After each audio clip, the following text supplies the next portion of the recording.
Nijoud Ali is every inch a child, and yet at just 10, she has already been married and divorced. The very portrait of innocence, a shy smile, a playful nature. It makes her story all the more moving as she calmly narrates it. When I got married, I was afraid. I didn't want to leave home. I wanted to stay with my brothers and sisters and my mom and dad. But it was her parents who married off Nijoud in February to a man more than 3 times her age. I didn't want to sleep with him, but he forced me to. He hit me and insulted me. Must have been torture. At the time, she was living with her husband and his family. He declined to be interviewed for this story. But Nijoud says she was beaten and raped and turned to her own family for mercy after just a few weeks of marriage. When I heard, my heart burned for her. He wasn't supposed to sleep with her. He was a criminal. He did hateful things to her, and he didn't keep his promise. He did not keep his promise to me that he wouldn't go near her until she was 20. Her parents told her they couldn't protect her. She belonged to her husband now. Nijoud's parents, like so many others here in Yemen, followed tribal customs. The international aid group Oxfam says more than half of all young Yemeni girls are married before the age of 18, many to older men.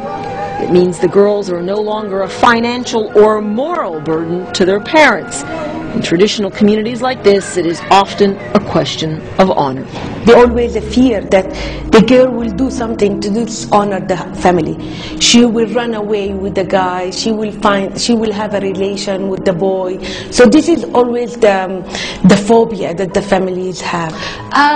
Suha Bashran of Oxfam calls this a national crisis in one of the world's poorest countries. She works with young girls to protect them from early marriage, abuse, and one of the highest maternal mortality rates in the world. The Yemeni government is holding legal and religious workshops to try and deal with the issue of early marriage. Many brides who are often just children themselves have babies too early and too often. But here in Yemen, marrying off a young daughter is still generally seen as the right thing to do. With her parents' permission, Nijoud continues to tell her story about how, on a visit to her parents' home, she escaped. Got herself across town to the central courthouse, sat on a bench, and demanded to speak to a judge. And he asked me, "What do you want?" And I said, "I want a divorce." And he said, "You're married?" And I said, "Yes." What unfolded in those few days in April gripped the country. Her father and husband were jailed until the divorce hearing to make sure they'd show up in court.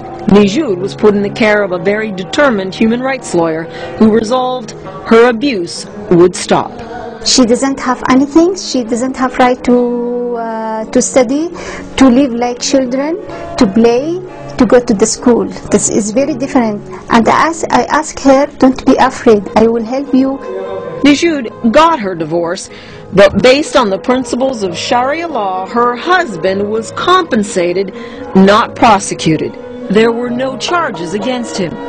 Nijoud was ordered to pay him more than $200. But for this determined spirit, it was sweet victory.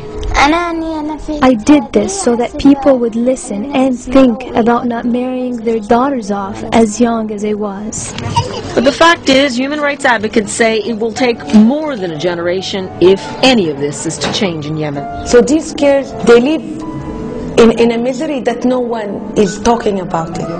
Even Nijoud, now back at home with her family, has been stigmatized by the divorce. She says she won't go outside to play. All the attention bothers her. Some neighbors and family still cling to a stinging indictment of this young girl, who is somehow seen as far too provocative to embrace. Some believe she shouldn't have challenged convention. But Nijoud hopes her defiance will at least salvage the childhood of Yemen's next generation of women.